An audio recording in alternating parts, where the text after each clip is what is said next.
full name is Raymond Lauren Thierry. I'm Dan and Bev's son, and I'm Val's nephew.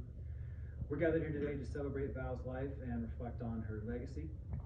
When Val was sick and it was clear she had limited time left, I sent her a short text message, and I asked my mom to read it to her because, of course, she was in the room. She's Bev. Upon hearing my words, I'm told Val opened her eyes and said, "Hi, sweetie, how are you?" In that way she does. And then she went back to sleep. She heard me then, and I believe she can hear us now.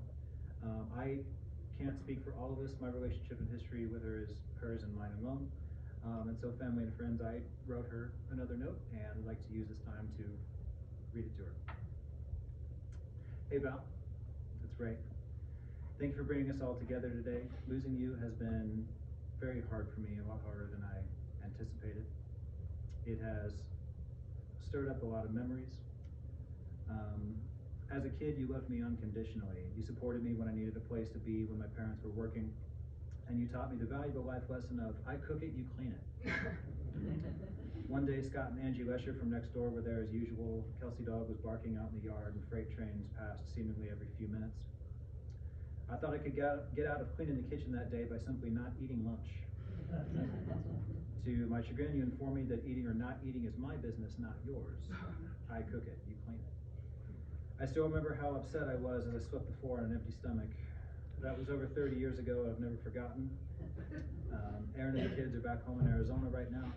I'm not sure what they're up to tonight, but I do know one thing for sure. Erin will make dinner, and then she'll retire to her book while someone else cleans the kitchen. I remember another time as a little kid, I was in Jesse's room and I found a pair of needle-nose pliers.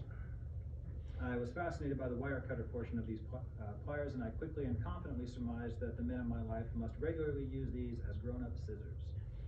Forget those baby scissors, these were the scissors of men. So I did what I thought grown men do. I proceeded to ask no questions, skipped reading any available instructions, and fix and or destroy the first thing I could. There was a boombox plugged into the wall, and the power cable was still in one piece, challenge accepted. Maybe I'd create two functioning cables, like some sort of electronic earthworm, who knows, learn by doing. It never occurred to me that I was definitely breaking Jesse's boombox, nor did I bother to unplug the cable before I cut it into two pieces. I don't know what I thought would happen, but it certainly was an electrocution.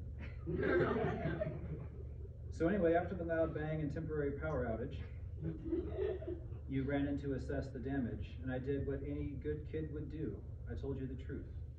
I showed you the pliers and I said, these fell.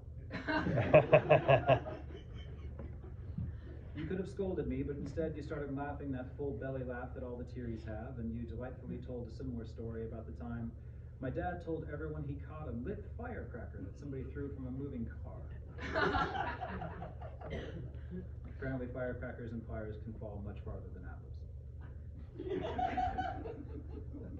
It was 21 years ago this summer that I moved to Arizona, which is half my life. In that time, we grew apart in some ways, but also closer in others. When I would come back to visit, I didn't always make time to come see you, and I'm very sorry about that. It's too easy for me to take time for granted, and I guess I always thought we'd have plenty of it. But you never did that. Not once did I reach out to you and hear you say you didn't have time for me. You were genuinely interested in what I was doing, how my life was going, and how my family was getting along. I remember showing up at your house unannounced for Christmas one year. Folks had been there for a while and the party was wrapping up. Everyone stayed and hung out for an extra hour after you made it clear the party at your place wasn't over yet. In your house there was always room for one more, and there was always time for one more. You would ask me questions out of curiosity, not judgment. You embraced me for who I am, not who you wanted me to be. You were strongly opinionated about life and politics. And you didn't care who knew it as long as it was everyone. Never content with surface level conversations, I could always count on you to have a clip locked and loaded that would make me smile, tilt my head, or roll my eyes, usually all three of us.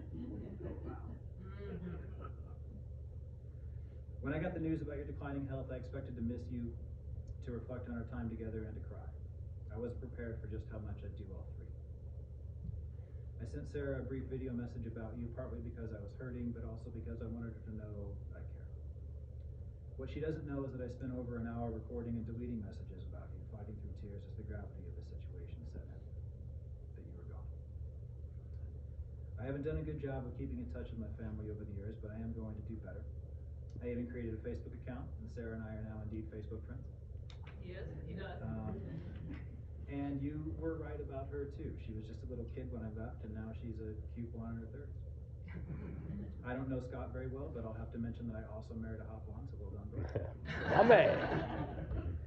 I sent Jesse a Facebook friend request too. Haven't heard back, but I'm hopeful that'll change after I call him out in public like this. Val, those of us in attendance today will always remember you because, as another opinionated woman once wrote, people will forget what you said, they'll forget what you did, but they'll never forget how you made them feel. People in your life had different experiences with you, some more complicated than others. I can't speak for them, but I know how I feel. Personally, I'll remember you as an honest soul, a warm heart, and a willing ear. The world is full of people competing to be the strongest, the smartest, the richest, and other such nonsense. Few of us compete to be the kindest, the most loving, or the most loyal. These are the facets of life in which you excelled because such races cannot be won. We can only lose when we stop running. In this, you truly were an inspiration. I'll always love you, I'll always miss you, and I'll always be proud of you. I believe we'll see each other again someday, so this isn't goodbye. Instead, as my dad used to